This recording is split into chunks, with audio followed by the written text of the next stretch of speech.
Listen, the chat though was like, they was like, no, man, you tripping. Cats got to be more careful. You tripping. I don't think a married person should have any friends outside. Boom, boom, boom. That's what the chat was like. But Tastemakers. Classic. We do more than make a living, we make a life.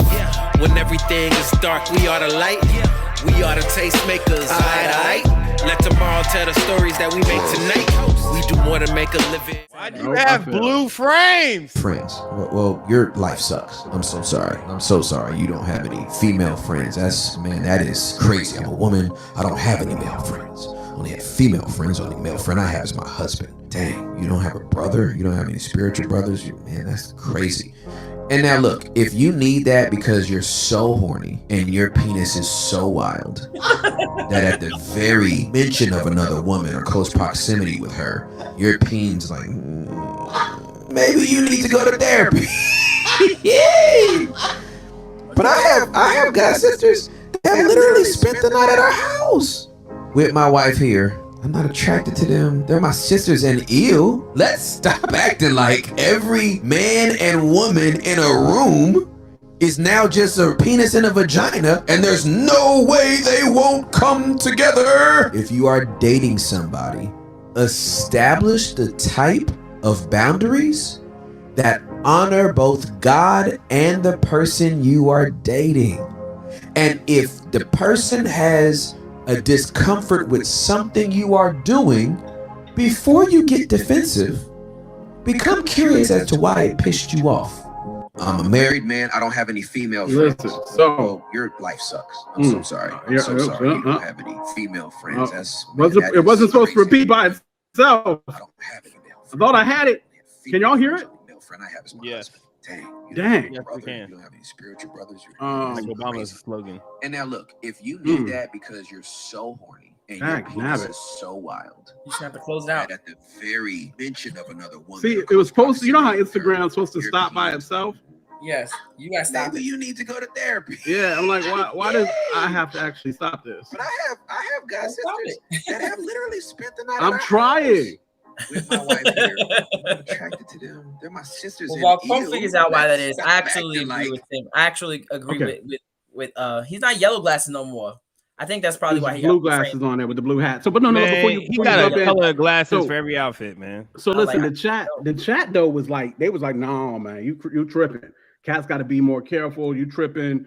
I don't think a married person should have any friends outside. Boom, boom, boom. That's what the chat was like. But go ahead, Key. My bad. No, this goes back to something I think I've said a while ago, in that the church has always treated women like vessels of temptation and not people to be guarded and protected. That's true. We've always made women objects of sexuality. And so when you make a woman an object of sexuality, yeah, she's going to be a temptation to you. You're not treating her like a soul and a spirit to be stewarded. You're treating her like something that tempts you. I mean, there was so much hypersexualization and things running rampant. I remember once I was somewhere and they were saying that's why long tablecloths were invented, because the curvature of the table legs used to turn certain priests on, and so they made long tablecloths because they were turned on by legs.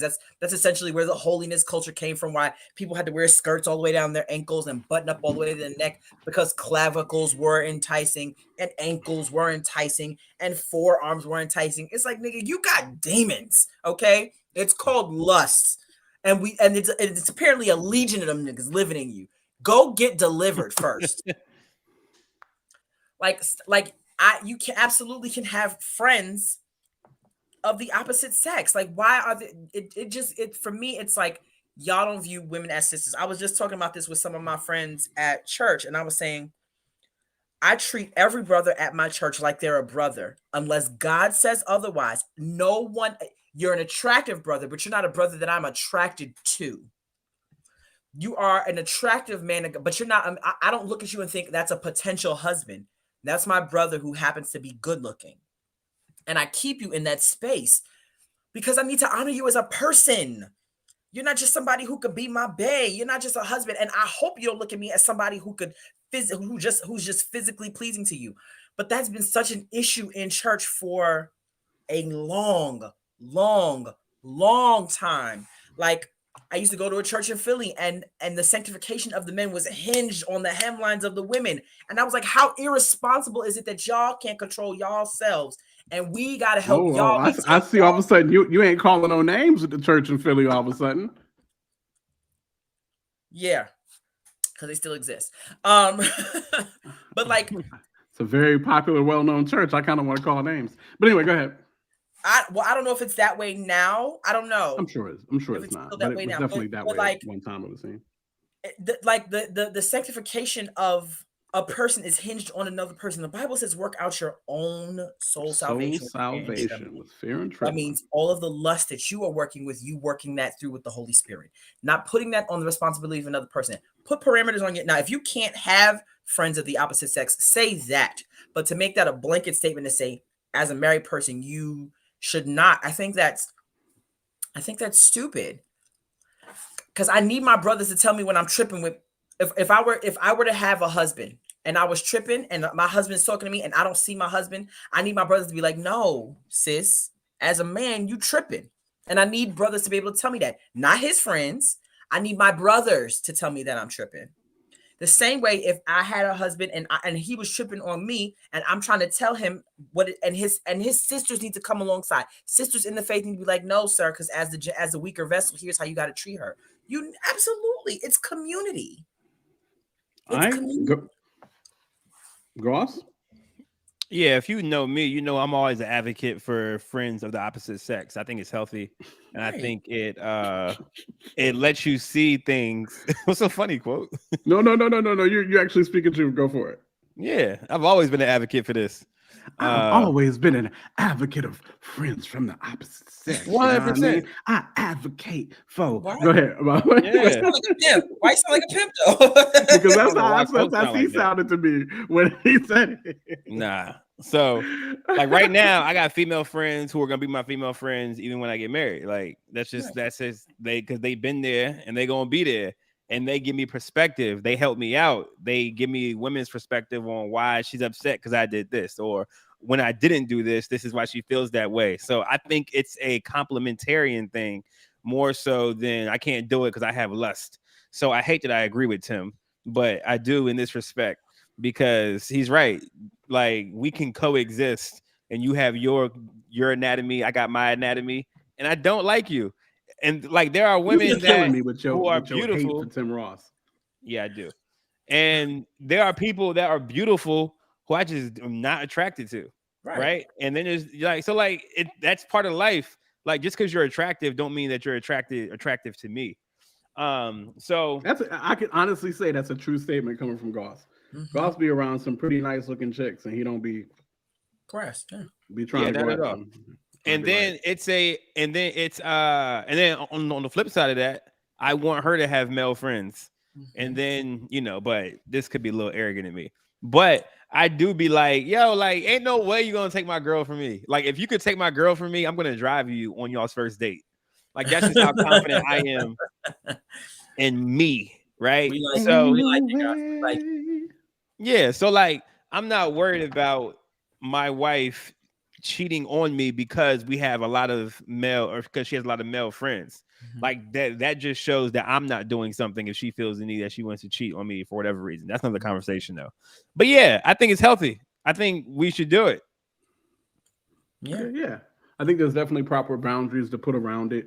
I definitely agree. I couldn't see going without my female friends, whatever the case may be. Any of my friends, male, female, whatever the case may be. There are sometimes adjustments that have to happen. Yeah. When you are married, just how y'all interact has to maybe change a little bit. That is very, very true. Low key. So I know Kiera took this from a perspective of guys putting it off on women, but low key, it be y'all sisters. It be y'all. It be women folk. It be the wives that be making this a thing. Agreed. I'm not going to even say that. And that's so for me, that leads to another point that rose in my mind. Because John H said I'm married and 100% not comfortable with new opposite sex. I was going to hit that too. Yeah. So for me, there's a way to move as a new friend. No new friends. As a new friend, there's a way that I think is safe to move. So for me, I don't make friends with people's husbands apart from their wives, right? So if I meet somebody and their husband and they have a wife, I'm going to become both of your friends simultaneously, right? So like and that helps me when should y'all decide y'all want to divorce, I'm still both of y'all's friend. I'm not choosing sides. That goes back to last week. I'm not choosing sides if you decide y'all won't be together no more, because I came in as both of your friends and I'm leaving as both of your friends. But there's a way to move as a new friend to let the wife know that you don't pose a threat. Now, if the wife is still threatened by you, even though you have made it a point to be adamant about, I don't pose a threat, I don't want to, then as a friend, I would say back away from both of them, not just one of them. I can't be none of y'all's friends if I can't, you know what I mean? I can't, I won't be any of your friends if I can't, you know what I mean? Like if you're uncomfortable, then let's just not be friends. Let's dial it back to acquaintances and I'll see y'all at church. But I feel like there's a way to conduct yourself if you become new friends with somebody, in overstating, like over explaining, letting the spouse know, I have no intent here. I'm not attracted to your boo. And I've said this to as I become friends with, like, because I can be so aggressive or hood or whatever the case may be, dudes usually are my friends before the women are my friends, right? Because it's like, oh, this is Key, this like little sister Key, she you know, whatever, she wanted the niggas or whatever the case may be. And so I will make sure that I overstate to the wife, I'm not here to, I'm not even attracted to your dude. Like the type of dudes I'm attracted to don't even look like your dude. Whoa, put it on vibrate, bro. That's his alarm in his garage. Oh, you can't put that on vibrate. Can't. And so somebody out there messing with his car and he watching him and not saying nothing. Hilarious. And so I think there's just a way to move. Like I overstate, I'm not attracted. Like this is not that kind of party. It'll never be that kind of party. When I call, I'm always asking about the spouse. Like if the spouse is in the room, I'm like, hey, put on the phone. I want to say hi real quick. There's just a way to make them feel comfortable so that you're not, because there are some women who have malicious intent. There is, for sure. There are some women who have a situation and they're like, well, the homewrecker is the person who steps out of the marriage, not the person who comes in trying to infiltrate the marriage. Let's start there. Second, but there's a way to, like I said, like to just make sure that both parties know I'm here to be a friend. I'm here to be a voice of reason. In situations where you can side with the wife or so if you're the husband's friend, as a woman, if I'm the husband's friend, in situations where I can side with the wife, absolutely do, because I need her to see the solidarity of sisterhood, even though I'm your husband's friend. And so, yeah. At the end of the day, I think it is healthy to have friends of the opposite sex, even when married. But as John H. even said earlier, boundaries are extremely important. Respect is extremely important. I mean, you just got to really, you just got to really navigate that space wisely. Truthfully, I think my wife is. So I've always had a bunch of female friends and dude friends. Appreciate you. And I think my wife's only had really one issue with one of them. And it's just actually one of my because we be knowing. Well, I don't think it's that necessarily. But let's see here. But yeah, she just felt some kind of way. Your phone dead? All right, charge your phone and text your mother. All right. So anyway, so I think so that was, like I said, that was something we had to navigate through. Is one of my homies, like one of my true blues. You feel what I'm saying? The wife was not feeling. You feel what I'm saying? Like, you know, it was weird because she won't feeling her, but she was feeling her. It was kind of weird. Anyway, because she would say she won't feeling her, but then she would invite her to stop. It was really kind of peculiar. Yeah. In this season, though, everybody seemed to be good, so it's all good. But it definitely was some times where I had to actually cut my friend off for a season to appease the wife or whatever the case. That's how you gotta do. It's how you gotta do. If it comes down to that, absolutely. Which is why I say in instances where the wife is uncomfortable with me, I'm backing up from y'all as a whole. Like, I'm not talking to either of you. I mean, not speaking to you, not cutting you off. I'm going to be acquaintances of both of yours, but I'm not interjecting myself into spaces that could incite division in the marriage. Facts. Because at the end of the day, y'all covenanted before God to be with each other.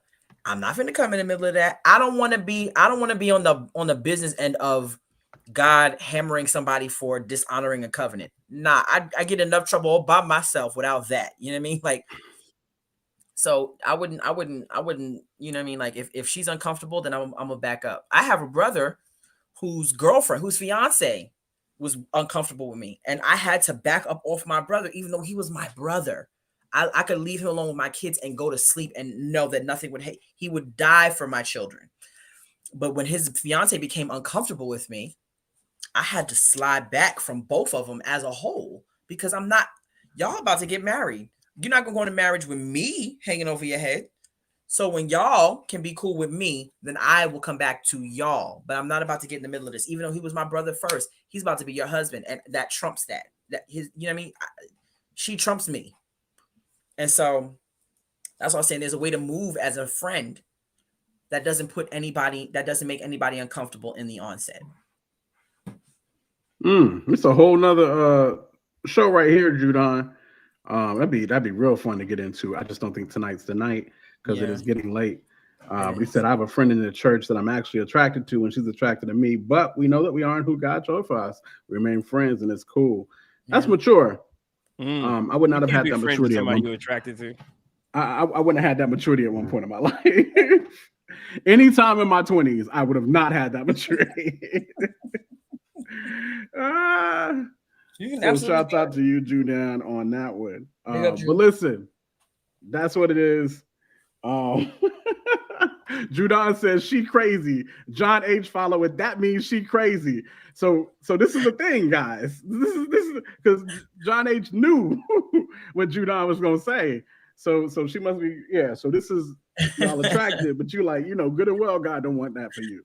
Let's see here. That's funny. Somebody who like his girls with a little crazy in them. Well, listen. Doss like his girls with a little mean in them. A little bit. Well. Like I said, I'm just glad I am not on these streets with you guys, because I love these streets. What you mean? We know you love these streets, Corey. you don't love these streets, Goss. You love these country clubs. Stop playing. They are streets for me. Streets, country club, the club. He love it all. Tastemakers. Classic. We do more than make a living, we make a life. When everything is dark, we are the light. We are the tastemakers, aight. Let tomorrow tell the stories that we make tonight. We do more than make a living, we make